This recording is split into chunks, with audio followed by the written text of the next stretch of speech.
Good day, folks. If you want to set a nickname in your Instagram chat, I'm going to show you exactly how to do it. So let's get into it.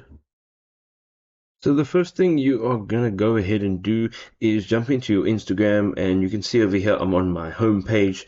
Up on the top right hand side you'll see there is the little DM icon. We're gonna go ahead and tap on that. Now once you're in here you can go over to a group, and the group icon is actually multiple profile pictures. So you can see right over here at the top it says Funny Reels. That's the name of the group. Now if you want to go ahead and change the name of the group, you can go right to the very top of the screen. You'll see the two profile pictures and it says the name, and you can tap on that. Now what will happen is it'll open up all the details of the group, and at the top you can change the name as well as the image. So we're going to go ahead and change the group name over here, and we're going to just change it to Funny Videos. Alright, and we're going to say save.